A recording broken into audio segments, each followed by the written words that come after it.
Hey everybody. All right, so today we're going to be talking about the Valley of Jehoshaphat, the Valley of Judgment. Right now we're in that time where everything's a little bit confusing. Um, you know, multitudes in the Valley of Decision, right? That's where we are now.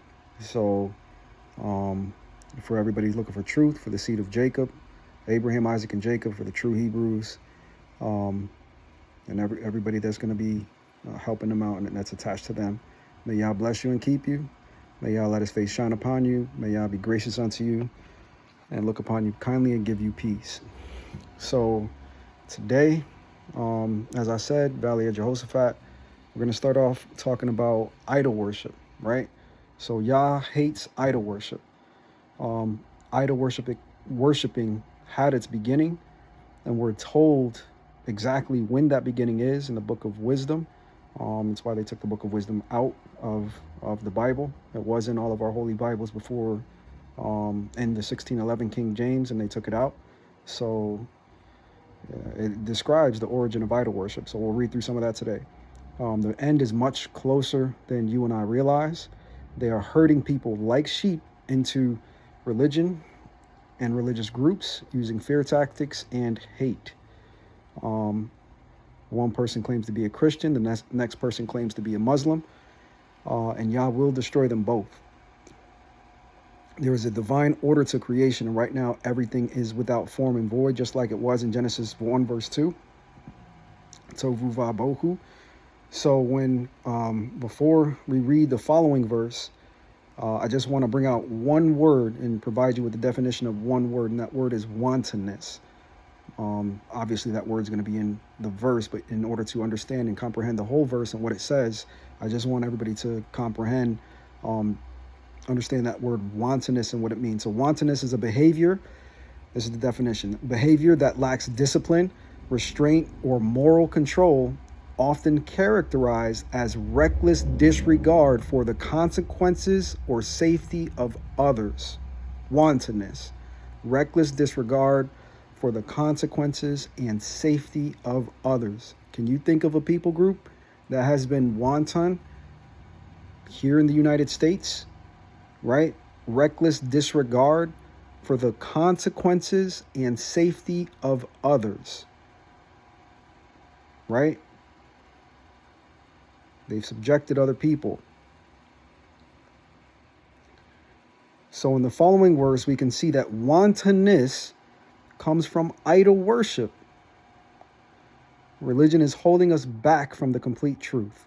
It keeps us close enough to the truth and helps us to feel like we're good people, right? It's a play on emotions. They help us to feel like we are good people by showing up to a church, a temple, paying tithes, fasting for a month, participating in Lent, whatever the ritual is, while not realizing that these are all doctrines of men, our Creator, who will be what he will be, Ahaya Sheahaya, right? I will be what I will be. He wants obedience to his laws and for his people, the children of Yasharel, to do judgment correctly. We're supposed to tear down their pillars and break their images, right? And we're going to do it this time with our words, with his word as our sword. Deuteronomy 5:29. I keep going back to that verse because that's the utmost thing that Yah wants from his children, right? Obedience. Oh, if there was such a heart in them that they would love me and keep my commandment always, so it would go well for them and their children, essentially. That's what it says.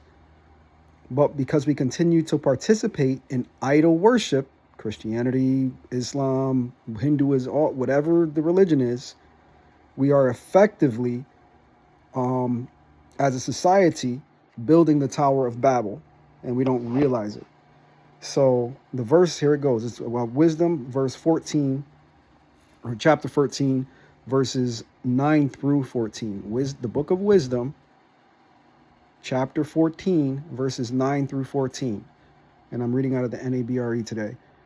Equally odious to God are the evildoer and evil deed, and the thing that made will be punished with its maker. So the one that created the religion is going to be punished with the follower of the religion. Therefore, upon even the idols of the nations shall judgment come, since they became abominable among God's works, snares for human souls, and a trap for the feet of the senseless. For the source of wantonness is the devising of idols. There it is. Remember, wantonness, again, is, where's the definition? The lack of discipline, restraint, or moral control, reckless disregard for the consequences and safety of others. It's pretty much our oppressors today, right? The people in power.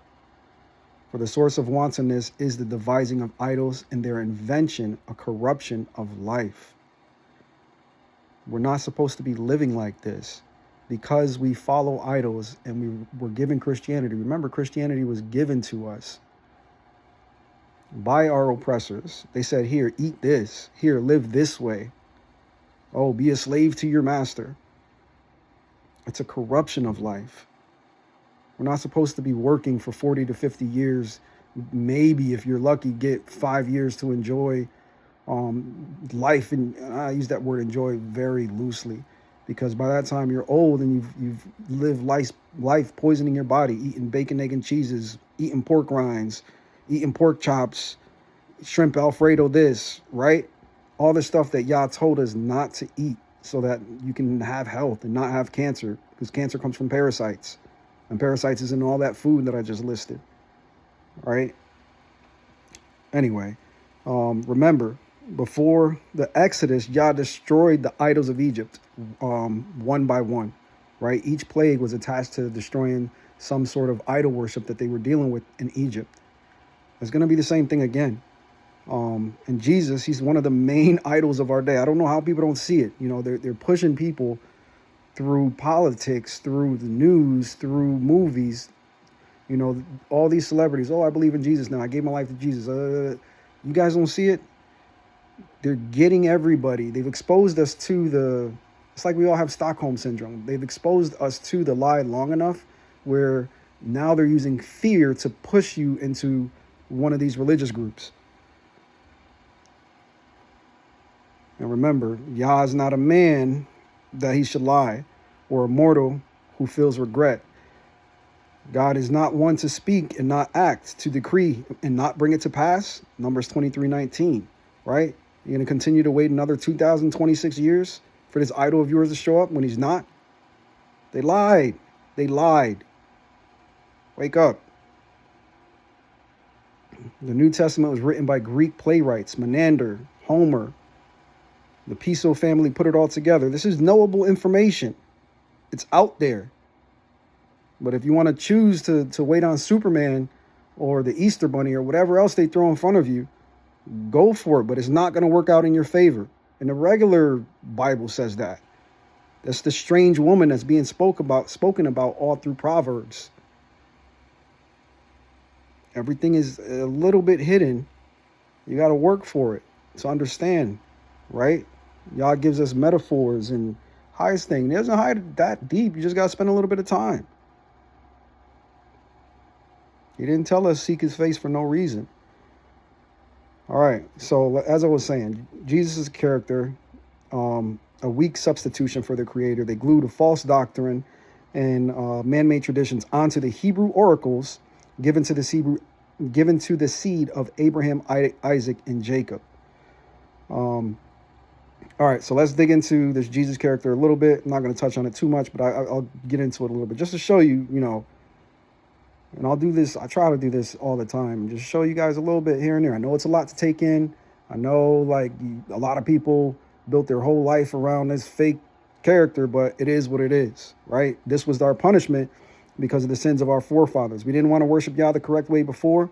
Okay, I got you. Bet. That's what he said. Go worship those gods of wood and stone that I told your ancestors not to worship in a land that is not your own.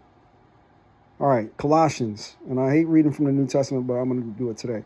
Colossians 1:18, again, Nabre. He is the head of the body, the church. He is the beginning, the firstborn from the dead, that in all things he himself might be preeminent. Lie. Why do I say it's a lie? One, Jesus was not the firstborn from the dead. There are multiple examples in the Old Testament, what we consider the Old Testament, which is really the Hebrew Bible, the Hebrew oracles, that show us there was multiple people that the prophets brought back from the dead in the land of Yasharel, which we now call Nevada and Utah. I'll show you. I'll bring out a couple.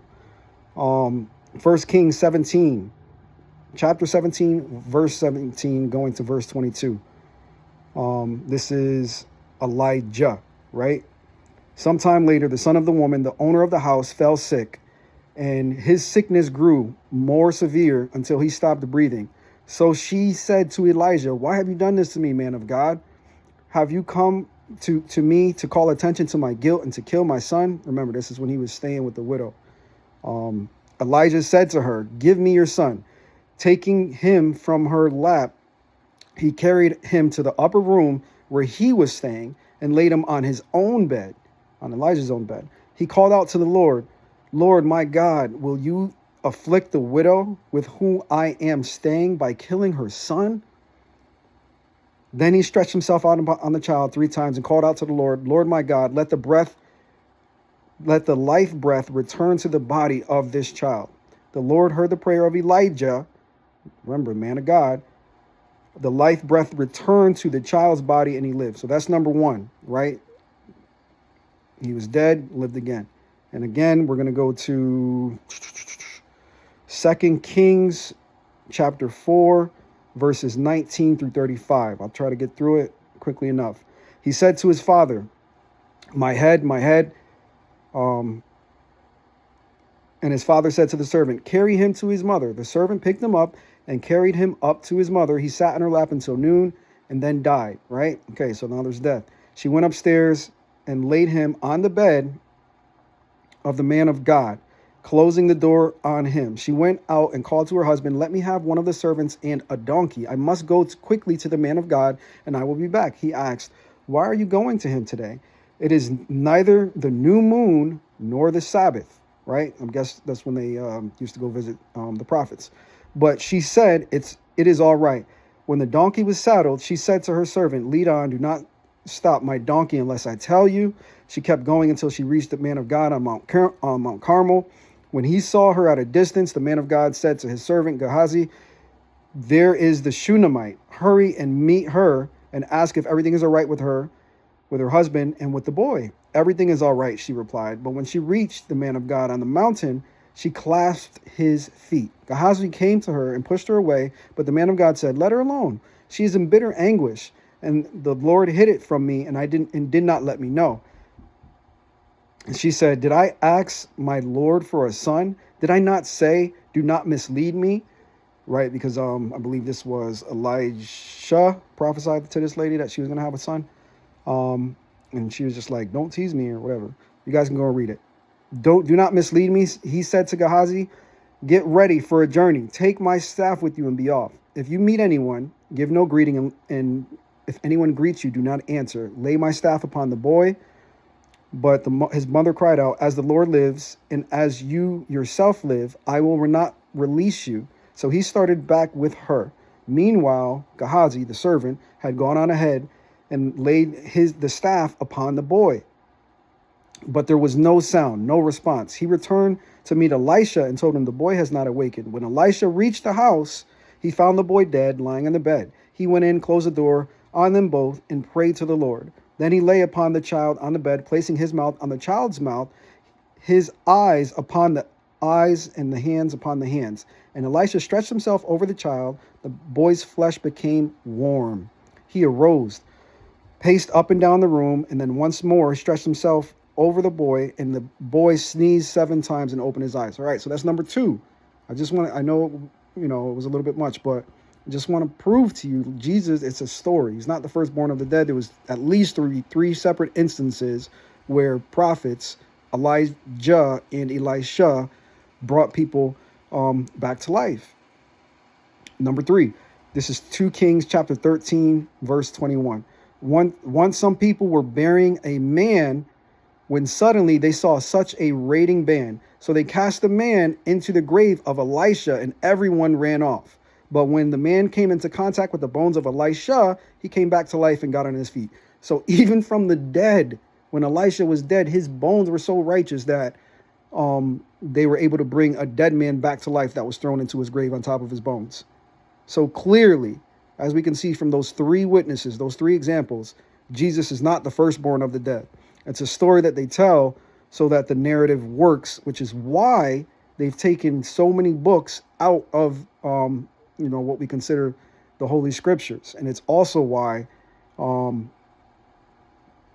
they tell you, sit at Jesus' feet, start in the New Testament. You don't need to go back to the Old Testament.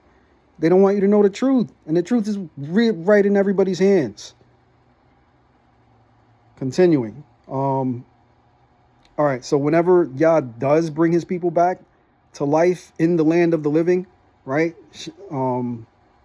As it says in Ezekiel 37, it will be Yah giving us the breath of life, which is wisdom, into our flesh. This is why they took out all those books from the Bibles that were once in there, because it tells the whole story. And Ephraim is the firstborn. Ephraim will be granted wisdom first. Bethlehem Ephratah. That's who the dominion is going to go to first. It says it very clearly. You just have to know what you're reading. Jeremiah 31 verse 9, it says, with weeping they shall come, with compassion will I guide them. I will lead them to the streams of water on a level road without stumbling, for I am father to Israel, and Ephraim is my firstborn. Not Jesus, Ephraim. And remember, Jesus was from the tribe of Judah, if you want to even believe he was actually a thing. But they say he was from the tribe of Judah. Okay?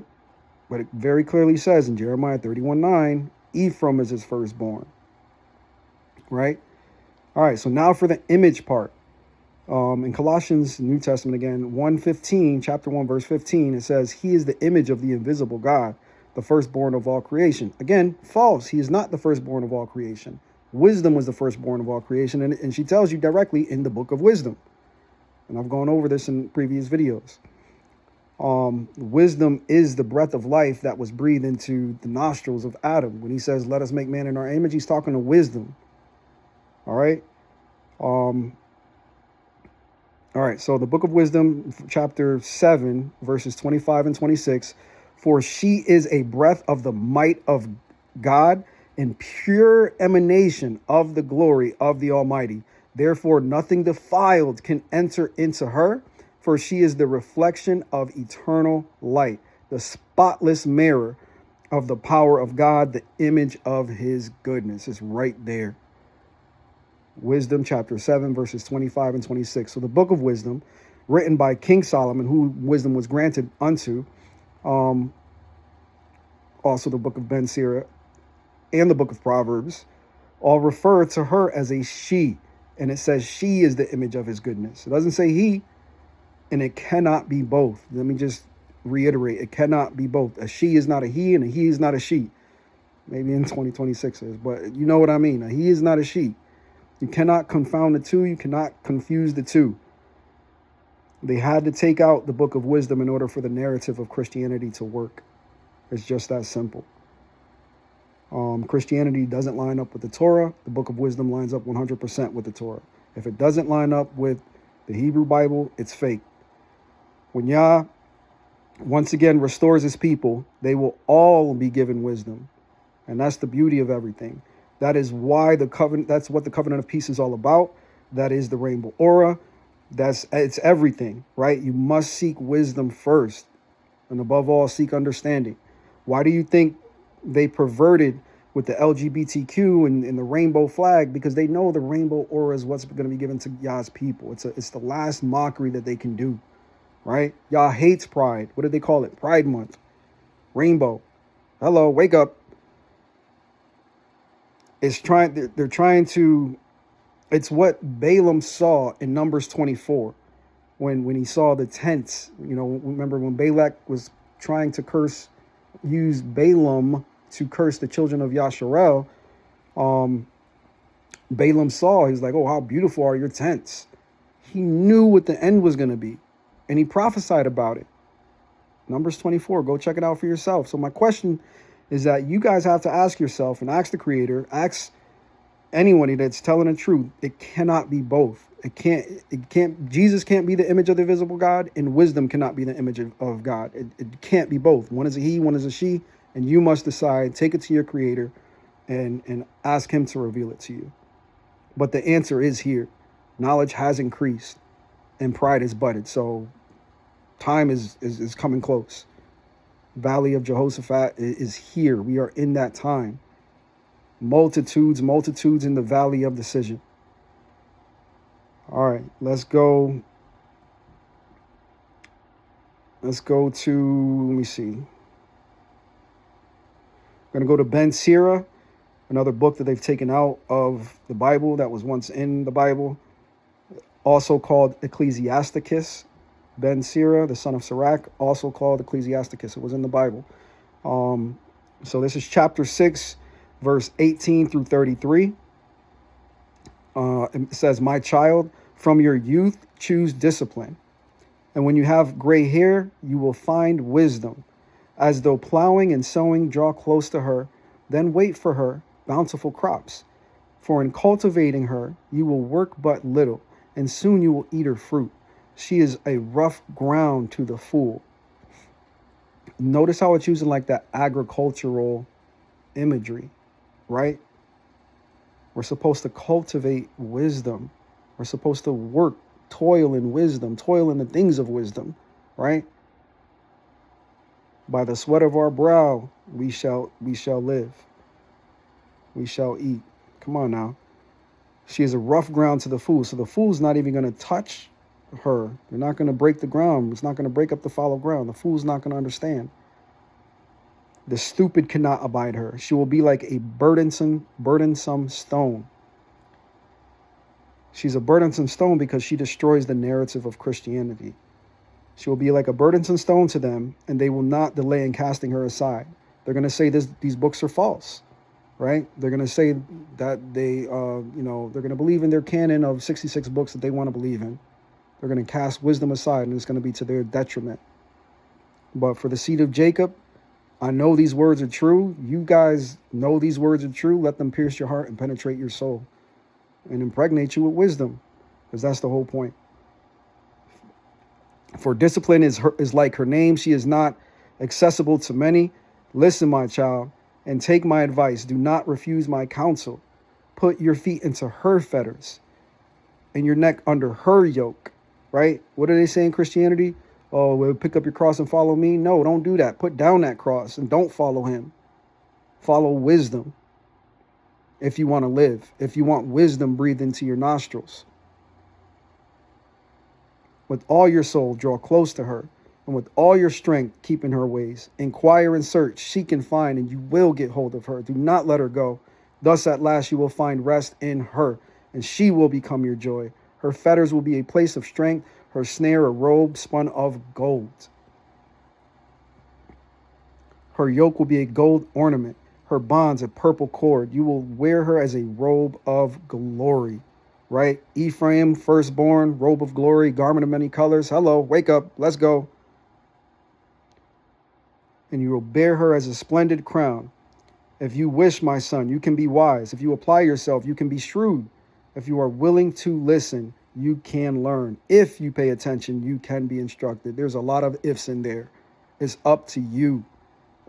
It's up to us. It's up to you, each individual. Choose wisely. It's up to you. If. That's the free will. Choose life. This is just some of what it takes to attain wisdom, discipline, consistency, study, self-work, application of Yah's law, to filter everything through the Torah. If it doesn't line up with the Torah, your day-to-day decisions, don't, try to make your decisions line up to what you comprehend about the Torah. We're going to go to Wisdom chapter 8, verses 3 through 5. She adds to nobility the splendor of companionship with God. Remember, Abraham was a friend of God, right? Moses was a friend of God. Moses had that radiance about his face that he had to put the veil on when he talked to the children of Yasharel, right? I want to be Yah's friend. Everybody listening to this should want to be a friend of the Creator.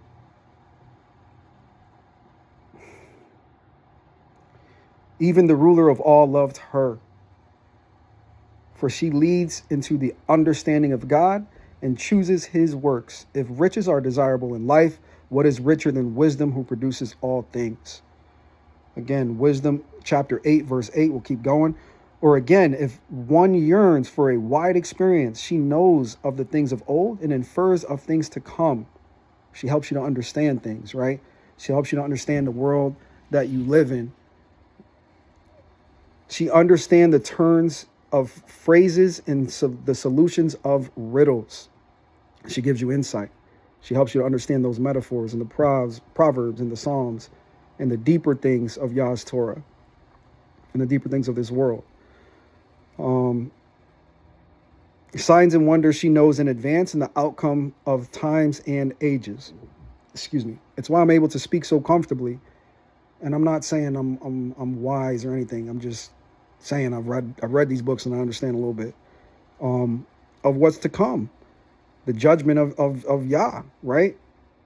He's gonna give his people wisdom, Ephraim specifically, and they're gonna judge the nations. And it says it outright. And we're gonna get to that very shortly. Wisdom chapter 8, verse 13, because of her I shall have immortality and leave to those after me an everlasting memory. Wisdom chapter 8, verse 13, because of her I shall have immortality. Not because of Jesus, because of wisdom. Not because of an idol. This life that we're living right now is about showing your works, trying to gain understanding, seeking our Creator, right? For the seed of Abraham, Isaac, and Jacob. Our charge from our Creator was to be keepers of his word. We failed at that. We have another chance right now. We have to be role models to humanity of how to live inside this creation. And because we didn't do all he commanded before, we were left to the other nations to be eaten up by them, right? But notice King Solomon says wisdom, not Jesus. Very clearly he says her, not him. So we're going to go to Wisdom chapter 6, verses 17 through 20. For the first step towards wisdom is an earnest desire for discipline. Then care for discipline is love of her. Love means the keeping of her laws. To observe her laws is the basis for incorruptibility. The incorruptibility is that rainbow aura, when he breathes the breath of life back into the nostrils of man, of the seed of Adam. To observe her laws, yep, I said that, excuse me. Thus the desire wisdom leads to a kingdom. You have to want to self-reflect, to change, to grow into something that is different than what you started out as, right? Remember, right now we're the caterpillars that Yah has put in all the nations. What does a caterpillar do? It evolves into a butterfly, right? A seed just doesn't stay a seed for its entire life cycle. It grows. It takes root, which is our studying. It takes form, which is our consistency. It changes into the tree, and then that tree produces fruit. And in this case, our fruit for the children of Yasharel is the fruit of our lips. This is what's going to show Yah's glory forward. Yasharel, we are still in seed form until we can grasp this concept. And if we don't cast away idolatry, we will remain a seed and become stubble. And you don't want to be stubble. We're going to get into that word stubble and who's actually stubble and why you don't want to be stubble, right? But it's why Christianity is formed the way that it is. It gives people a pass. Discipline is out the window. Lawlessness is prevalent. Do whatever you want. You go to church on Sunday, you pay your tithes, and you're all set. No, that's not the way it is. You got to show forth fruit, right? I think even in Christianity, it says you will know them by their fruit. The fruit is the fruit of the lips, which wisdom provides the fruit of the lips. Okay, so the judgment coming is as follows. This is the word of truth. This is not religion. This is not my opinion. This is just the words on the page. So in Daniel chapter 7, verse 22, it says, until the Ancient of Days came, and judgment was pronounced in favor of the holy ones of the Most High, and the time arrived for the holy ones to possess the kingdom. So what does that time look like? Well, I'm glad you asked, because it's described in Wisdom chapter 3, verses 7 through 9. In the time of their judgment, they shall shine and dart about as sparks through stubble. Remember that word stubble that we talked about, that we don't want to be, right? That's for Esau, Edom, all them. We want to be the sparks. They shall judge nations and rule over peoples. This is the children of Yasharel, the holy ones. And the Lord shall be their king forever. Those who trust in him shall understand truth, and the faithful shall abide with him in love. That big giant heart on the map that he left for everybody to see. Those mountains of Yasharel, Nevada, Utah, that big giant Shin. Shin representing the heart. Shin, which means El Shaddai, God's signature. That's where we're going to live. Because grace and mercy are with his holy ones, and his care is with the elect. Again, that's Wisdom chapter 3, verses 7 through 9. So if we have been told the truth, though, this whole time, if Jesus is the way, the truth, and the light, then why would we need to understand the truth during a time of judgment? It says those, again, going back to the Wisdom chapter 3, it says those who trust in him shall understand the truth. If we're given the truth and we're living in truth, and Christianity is the truth, or Islam's the truth, why would we need to understand the truth during a time of judgment? Right? If that were true, then the aforementioned verse will be false. Again, just take it to Yah. I'm here to bring out what's really right in front of us and what's been right in front of us this whole time. Yes, it's been parsed out. Yes, it's been divvied up, but it's here. And so I have a verse from Obadiah as well, saying the same exact thing. It's the same thing from another angle. It's why all these other books were taken out of the Bible, because it's kind of hard to see if you're not in the Word every single day. But it's there still. You can use the 39 books of the Hebrew Bible and just see the truth in those. But once you get the other books, the Enoch, the Jubilees, the book of Yasher, all mentioned in the Bible that we all have. Once you start to look at everything, the bigger picture starts to become clear. They had to hide the people. They had to change the language. They had to make sure we didn't know who we were, where our land was. They had to make sure of a bunch of different things, and they succeeded for a time, but that time is up. That's why in Deuteronomy chapter 6, verse 5, it says, you shall love the Lord your God with all your heart, with all your being, with all your strength. If we didn't take that, which even Jesus said that was the greatest commandment, if we didn't take that seriously enough, then you're not going to understand, and the wicked are going to continue to do wickedly, and they will have no understanding, right? All right. Just remember to stay diligent, consistent.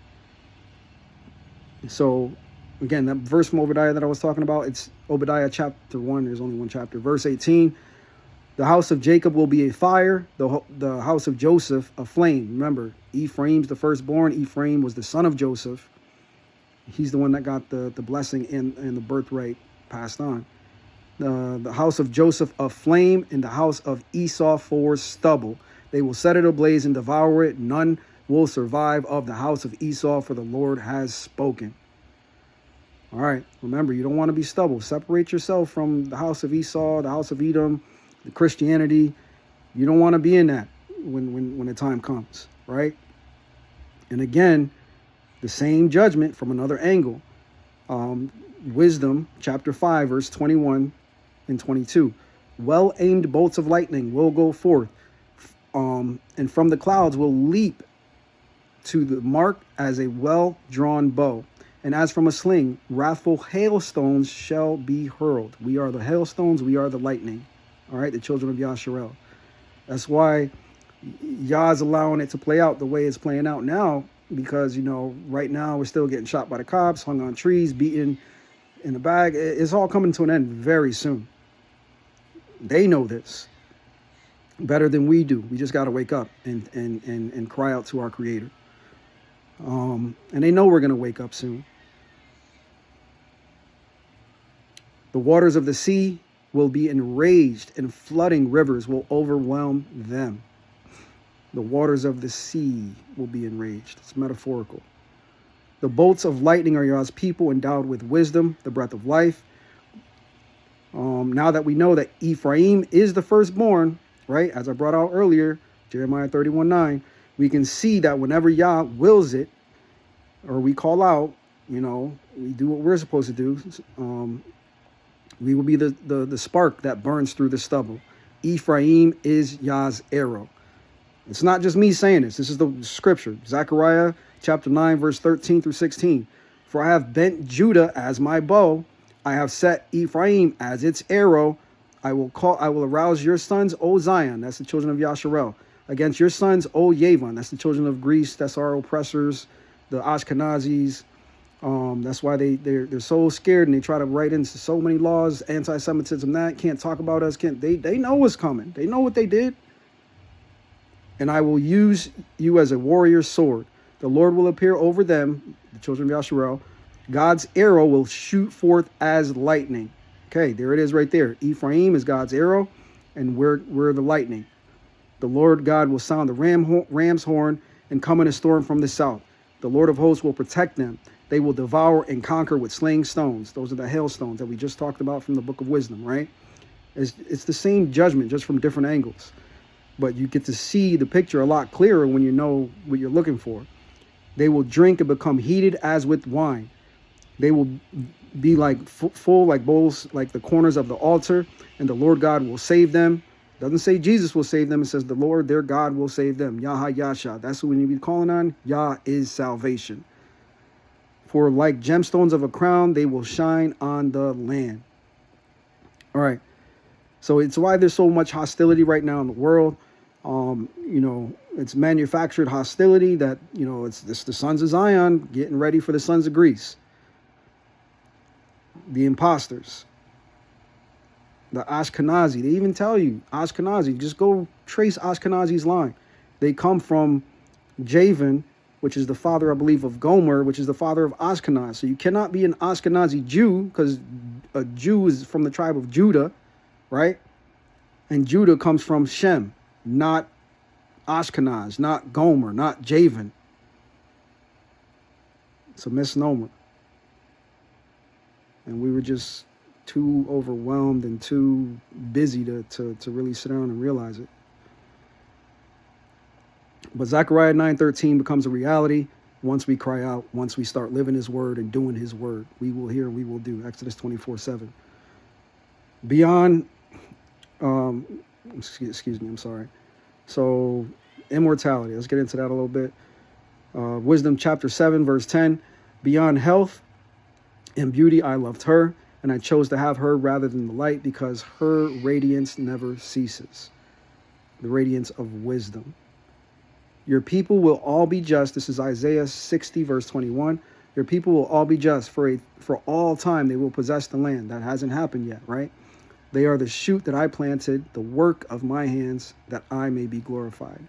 So Yah is going to leave us in the land as his righteous plant, as his righteous trees of righteousness. Isaiah 6, I'll just read Isaiah 60, verse 19, and Isaiah 60, verse 20.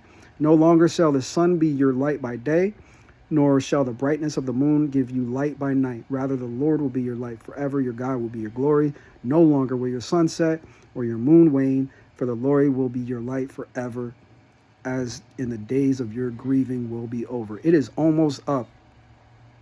Judgment is coming to the wicked. Take all this to the Creator, seed of Jacob. Judgment is coming to the wicked. It's time for us to labor, to bring forth like a woman in travail, right? Labor to bring forth. Labor to bring forth. What is that? Just, we got work to do. We want our nation to be birthed. We got work to do. I will pant, I will gasp. Go look up that verse. We have work to do. We have to sow amongst each other. We have to bring out each one, teach one. We have to iron sharpen iron. We have to break up our fallow ground, right? That means toil a little bit. You want to eat the seed of righteousness. You want to eat from this tree of life. You got to do a little bit of gardening, right? Help your brothers see what's in the word, whatever Yah planted inside of you, and then righteousness can spring forth. So to all the seed of Jacob and everybody looking for truth, everybody sojourning, again, it's not a race thing. It's just he planted something in the seed of Jacob. This is why we're on the bottom right now, because righteousness is planted inside of us in seed form, and we have to cultivate those seeds. That's why we go through it so bad right now. But if you help us, you're welcome. His mountain will be a house of prayer for all people. And if you don't, you want to hang on to religion, idolatry, and all that stuff, good night. So to everybody looking for truth and the seed of Jacob, may Yah bless you and keep you. May Yah let his face shine upon you, wisdom, and be gracious unto you. May Yah look upon you kindly and give you peace. Love you guys. Salah.